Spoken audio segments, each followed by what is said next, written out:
speakers, an academic at UWC.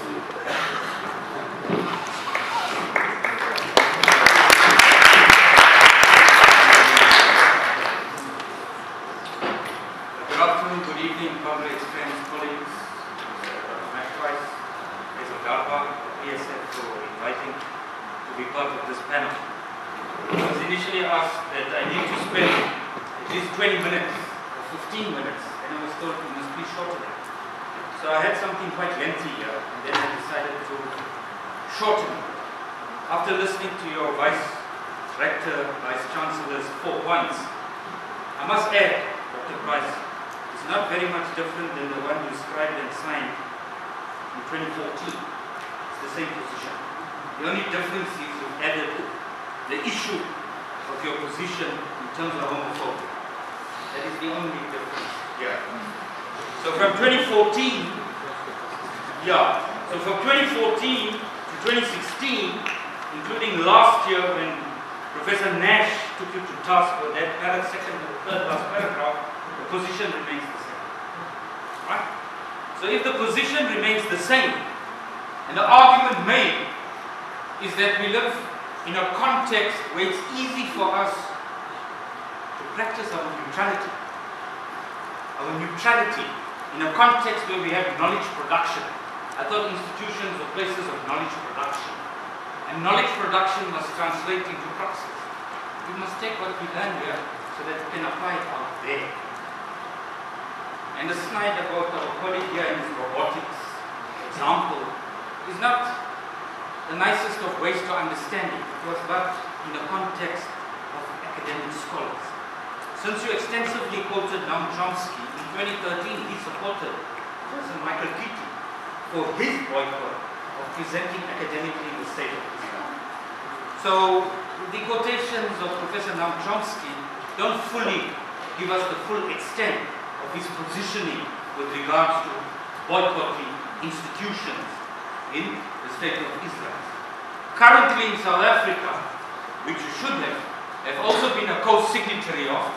There have been many academics from this institution, including the University of Western Cape, University of Fort Hare, or University of Technology, 204 academics, Stephen Friedman, Professor Van Niekerk, Professor Salim Valley, and a host of other academics signed a petition asking for that boycott in the South African context, as well as in institutions taken it more than UJ as well. It very befuddles me, Dr. Price, that you have no knowledge that any of our other institutions up north have similar positions. Italy in 2016, early this year, for the University of Technion in the state of Israel, has a formal academic boycott against it. It's a formal academic boycott. Besides them, the academics in Ireland also have done the same.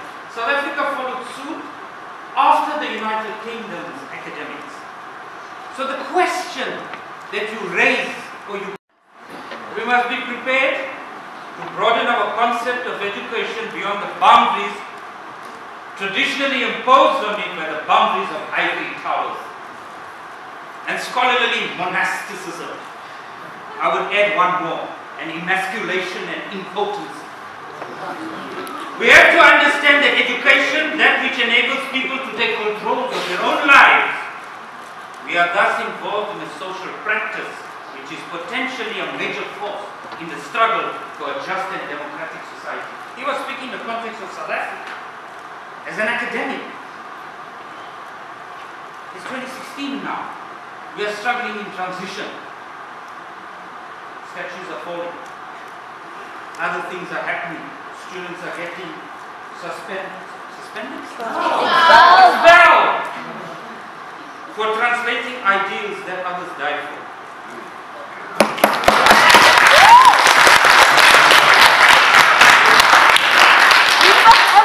About 10 more minutes.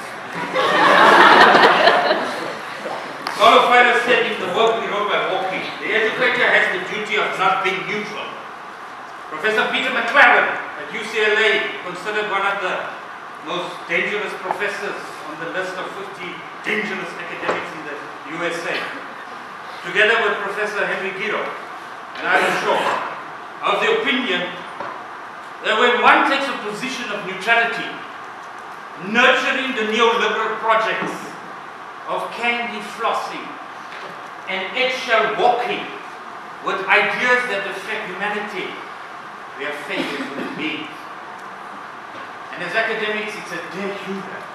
It is our duty to take the struggle that we have. We make comparisons about students here all support the position of the state against other sovereign states on the African continent that have a position that criminalizes what we in our constitution, in the clause of equality, has now made it a non-derogable right. It used to be a minority oppression in South Africa, the rights of those in same-sex relationships. It's a non-derogable right, we understand that. But Section 39.1 of the Constitution and Section 39.2 of the Constitution say we must consider foreign law and we may consider foreign domestic law. Don't we have multilateral agreements? Doesn't our Ministry of International Relations, Dr. Luvata Landers, last week, emphasizing the position of cabinet members, not going to the state of Israel, emphasizing the position of ministers, politicians, taking positions. I understand politics, but education here is political too. It is not neutral. It has a position, it's couched in a particular theoretical framework, like grandstanding here, but left-wing, outdated Marxist background, theoretical framework, or a content perspective on how we should progress. It's truth to power, plain and simple. Don't forget that. The other important thing for us to understand is